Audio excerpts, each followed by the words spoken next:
What's going on out there? YouTube family, it's the Sam Levinson here representing Team JVS. I am here to give you guys a long overdue review, I guess I should say. So I'm going to be giving you guys an authentic review of season 1 of Euphoria. So what I did was I looked at, it hasn't come out. It's coming out actually this Sunday, I believe at 9 o'clock on HBO.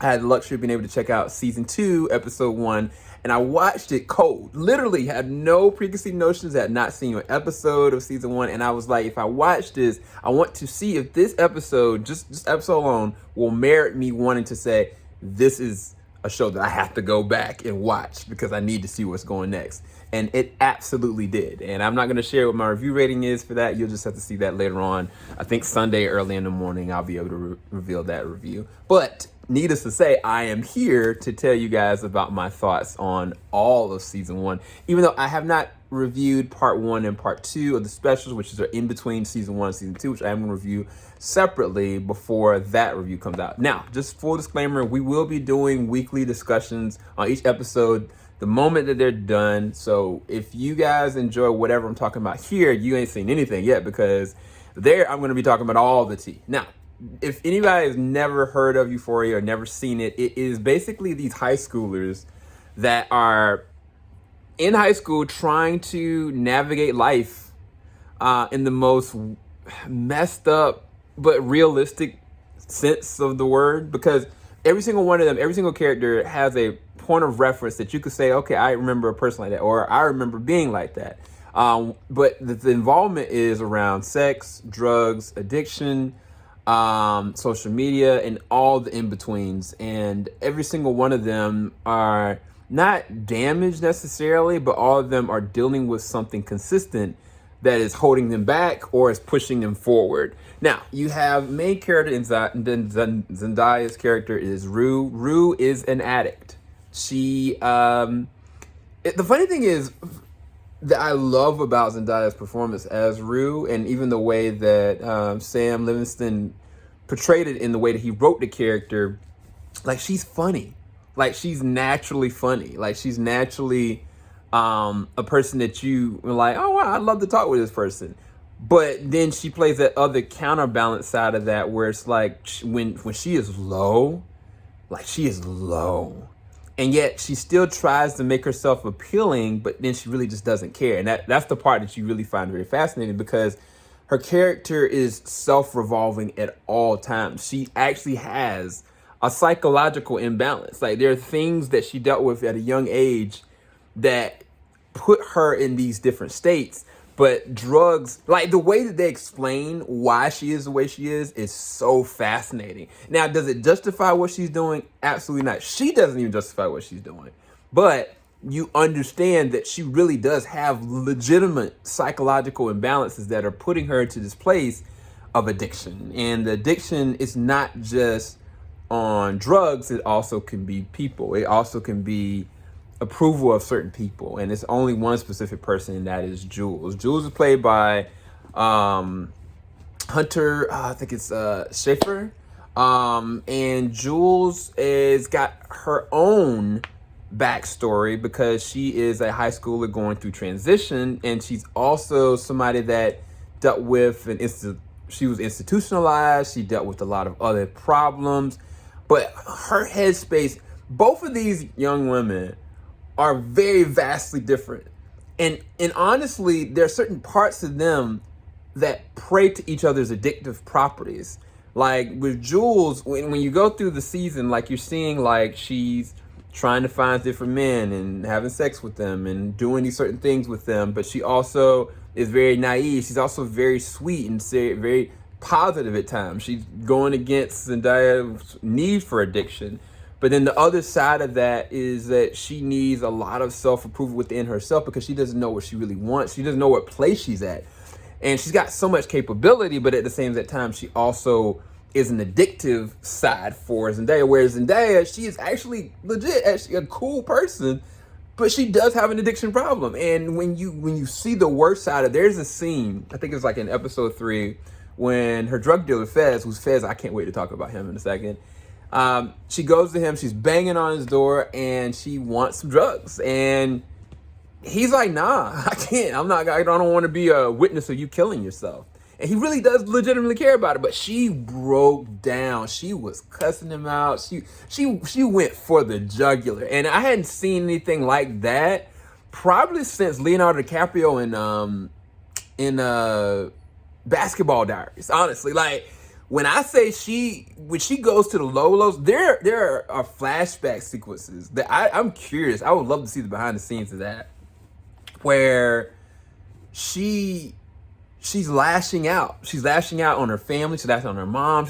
Like, she just don't care. And you see the worst side. And those moments, those raw moments, Zendaya just goes for it. But the funny thing is the counterbalance is always there, where you're like, you see her trying to be there for somebody. You see her sticking up for her sister. You see her trying to stick up for her mom. You see her trying to stick up for Jules. You see her trying to stick up for Fez.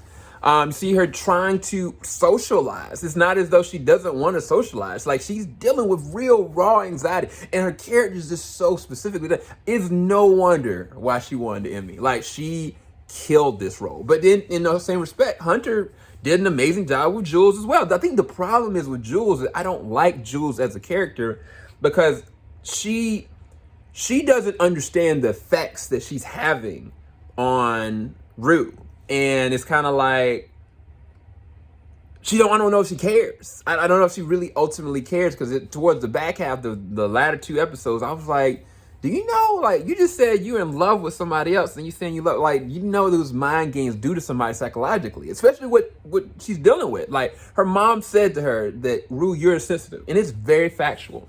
Now, I know I'm talking around the bush, but I'm talking about the whole first season. Then you got a character like Cassie. Cassie, you know, was a figure skater, young little girl, had promising such and such, and something happened with her dad, and it platformed her life to every person that she dates. She just falls in love with, and to her own detriment, you know, last person she was with was Chris. Chris is a upcoming, trying to make it to the pros, very meticulous in his regimen. Like, he also was told by his dad to take all the anger and everything and just let it out. And that, on a human level, doesn't fundamentally work when a person like Cass, who just allows everything to happen to her and just says, oh, I'm fine. And that's not true. And that's the thing. Sydney Sweeney's performances is amazing. She is killing it. Like, her eyes, her expression, like, she is in rare form. Like, the character cast, I don't know necessarily if I like her necessarily as a character, but the work that's been put in is there. Everybody, honestly, is killing it. Jacob, playing the role of Nate Jacobs, ironically, he is a terrible person. He is an evil, terrible person. But he's playing that role. Like, he's playing it like nobody's business.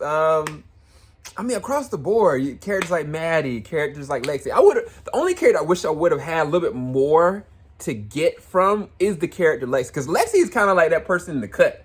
Like, she ain't with nobody, she ain't messing around, she ain't doing no drugs, she ain't drinking no alcohol. She's kind of there. But you don't know anything about what's going on with her, and it's kind of like, it's realistic, I get it. But I want to know more about her, and I hope that the second season goes to push to that. Then you're going to talk about one of my favorite characters, and that's Fez. Fez, in the first episode of season 2, I get introduced to him. And this season, like, I don't know how Angus Cloud is in real life. I need to go and look at some interviews with that. But this man, he's like the coolest, chillest drug dealer. Like, he's actually just a cool dude, man. Like, he's actually a good person, but he just sells drugs. And his younger brother, Ashtray, Ashtray is like the financial person. Like, he's like, oh, I got this covered. I got you this. Because, like, him helping out, who was it? Kat, when she started going and doing her little thing. I thought that was hilarious. But, like, honestly, Fez is actually an interesting person, because I feel like Fez has a moral code, but I don't feel like there's anything that Fez wouldn't do if you push him or if you go against his family. If something happened to, like, Ashtray, I wouldn't think that he would hesitate to kill anybody, to be honest. And it's just fascinating to see. And then you got other characters, like Storm Reed in this, she's literally Zendaya's sister, Gaia. And, like, the small moments they use her in, she is powerful and potent, man. Like, the acting on this It's really next level. And I mean, there's across the board, there's different characters I can go into. I kind of give you a lot, but I haven't even talked about the reality of this show, the cinematography and the visual aesthetic. The visual transitions that are edited in this are next level, movie caliber ready. But the camera angles and the shots, like, it's hard to say this because this show is not for everybody. There's sex, there's a lot of nudity, a lot of grotesque, terrible things. There's violence. There's a lot of messed up stuff that's happening in this show. And it's not for everybody because some people legitimately are dealing with like addictive things. Like some people are dealing with addiction. Some people are dealing with things in this show that are not going to be good. Like there's a depressive nature to the show from a tonal standpoint. So it's kind of like, some people don't need to look at the show. But as a critic and as a person who knows cinema and knows, you know, the caliber of what this show is trying to do from a cinematic level, this is next level.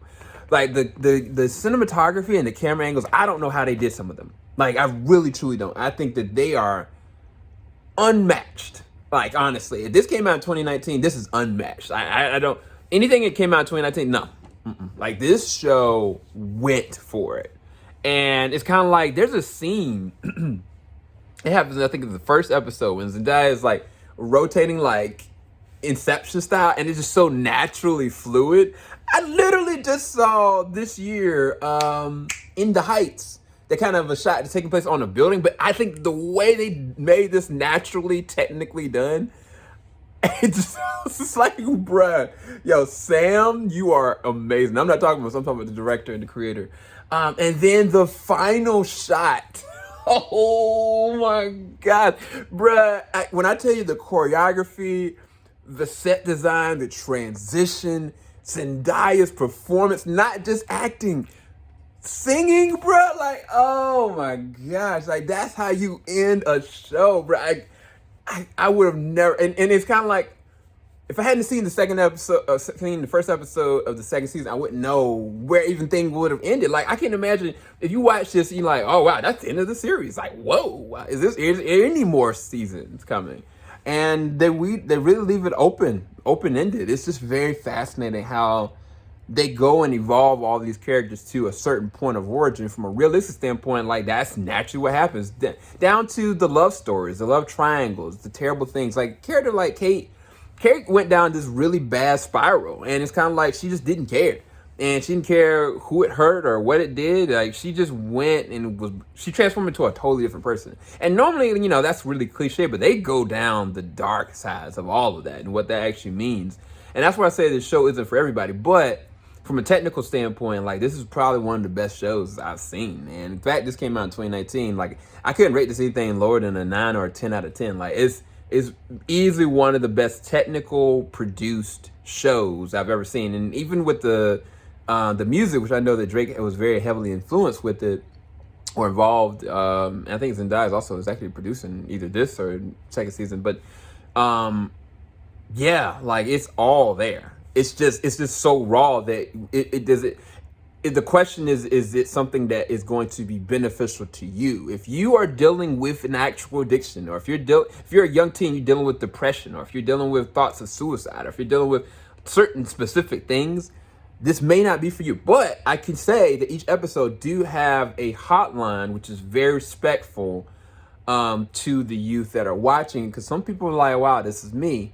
But then it's like, okay, maybe I need to really get some help. So I don't know. It's a blurred line, I can say, but I want to be really sensitive to people that are watching this so they are cognizant of it if you haven't seen it. But I might be one of the only ones that hadn't seen the show.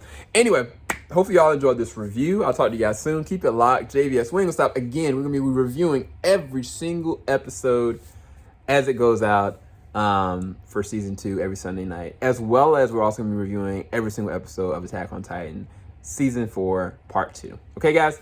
Have a blessed one. Peace, everybody.